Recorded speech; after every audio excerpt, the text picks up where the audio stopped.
ప్రభునందు ప్రియమైన శ్రోతలకు వందనములు. ఈ పోడ్కాస్ట్ కార్యక్రమం నాకు స్వాగతం. మీ అందరి కొరకు ఈ కార్యక్రమమును ప్రసారం చేయుచున్నాం. విని దైవాశీస్సులు పొందుకోగలరు. నమస్కారం. ఈ వారం అంతా కూడా be like Ruth not like Jezebel అనే సిరీస్ని మనం మాట్లాడుకోబోతున్నాం. అందులో 3వ భాగం లోబడటం, సబ్మిషన్.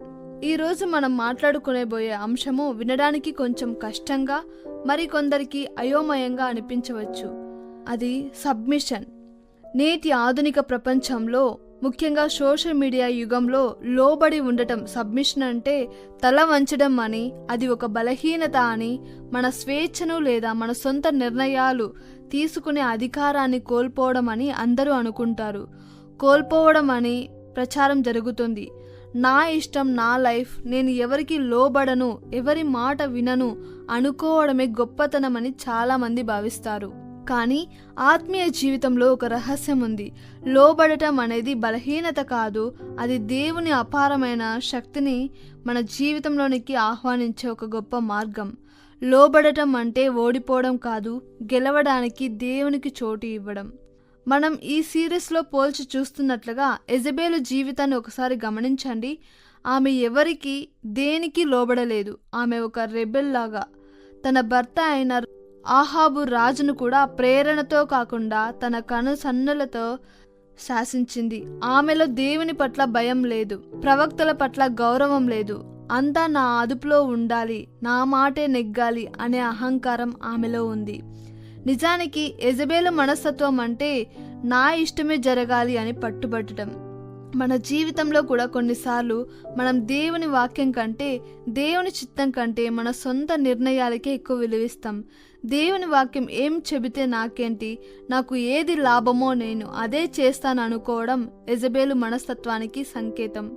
ఈ తిరుగుబాటు స్వభావం తాత్కాలికంగా గెలిపించినట్లు అనిపించినా చివరికి అది మనల్ని ఆశీర్వాదాలకు దూరం చేసి నాశనానికి నడిపిస్తుంది. మరోవైపు రూతును చూడండి. ఆమెలో ఉన్న గొప్ప గుణం విధేయత. ఆమె తన అత్త అయిన నయోమికి మనస్ఫూర్తిగా లోబడింది. నయోమి చెప్పిన ప్రతి మాటను రూతు శ్రద్ధగా పాటించింది. పొలంలోకి వెళ్ళి ధాన్యాన్ని ఏరుకో అన్నప్పుడు అది చిన్న పని అని ఆమె అహంకరించలేదు. నేను రాజకుమార్ని కాకపోయినా ఒక ఇంటి కోడల్ని కదా, ఇలా వంగి ధాన్యాన్ని ఏరుకోవడం ఏంటి అని ఆమె ప్రశ్న వేయలేదు. ముఖ్యంగా బోయాజు దగ్గరికి వెళ్ళమని నయోమి ఒక వింతైన సలహా ఇచ్చినప్పుడు కూడా రూతు తన అత్త అనుభవాన్ని, దేవునిపై ఆమెకున్న నమ్మకాన్ని గౌరవించింది. రూతు చూపిన ఈ లోబడే గుణం ఆమె బలహీనతను కాదు, ఆమెలో ఉన్న క్రమశిక్షణను చూపిస్తుంది. ఎవరైతే దేవుడు నియమించిన క్రమశిక్షణకు లోబడతారో దేవుడు వారిని అద్భుతంగా వాడుకుంటాడు. పరాయి దేశంలో ఎవ్వరూ లేని చోట ఆమెకు దక్కిన ఆదరణ ఆ విధేయత వల్ల వచ్చినదే. బైబిల్ మనకు ఒక ప్రాముఖ్యమైన ఆత్మీయ సూత్రాన్ని నేర్పిస్తుంది. దేవుని బలిష్టమైన చేతి క్రింద మిమ్మల్ని మీరు తగ్గించుకోండి, తగిన సమయంలో ఆయన మిమ్మల్ని హెచ్చిస్తారు. దేవునికి లోబడటం అంటే మన వ్యక్తిత్వాన్ని కోల్పోవడం కాదు, మన జీవితాన్ని ఒక సురక్షితమైన చేతుల్లో పెట్టడం. ఒక చిన్న ఉదాహరణ చెప్తాను. ఒక చిన్న పిల్లవాడు తండ్రి చేయి పట్టుకొని నడుస్తున్నప్పుడు ఆ తండ్రికి లోబడి ఉన్నాడు అని అర్థం. దానివల్ల ఆ బాబు తన స్వేచ్ఛను కోల్పోవడం లేదు, పైగా ప్రమాదాల నుండి రక్షణ పొందుతున్నాడు. మనం కూడా దేవుని వాక్యానికి, ఆయన ఏర్పాటు చేసిన క్రమానికి లోబడినప్పుడు మన జీవిత బాధ్యతను దేవుడు తీసుకుంటాడు.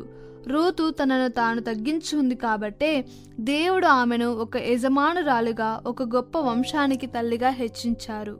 మిత్రమా, ఈరోజు మీ హృదయాన్ని ఒక్కసారి పరీక్షించుకోండి. మీరు ఎవరికైనా లోబడి ఉన్నారా? దేవుని వాక్యం ఒక నిర్ణయం తీసుకోమన్నప్పుడు మీ అహంకారం అడ్డు వస్తుందా? మీ ఇష్టానుసారంగా సాగిపోవడం వల్ల వచ్చే విజయం కంటే దేవునికి లోబడి ఉండటం వల్ల వచ్చే సమాధానం చాలా గొప్పది.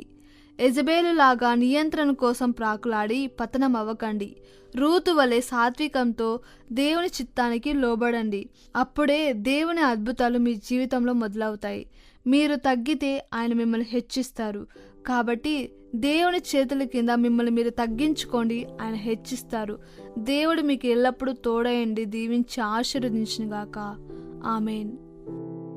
ఈ కార్యక్రమమును గూర్చి మీ సలహాలు మరియు మీ ప్రార్థనా అవసరతల కొరకు మమ్మను సంప్రదించవలసిన మా ఫోన్ నంబర్ 9480585039 మరియు ఈమెయిల్ ఐడి info@fibaonline.org. మా ఫోన్ నంబర్ మరొకసారి 9480585039. Email ID info@fibaonline.org.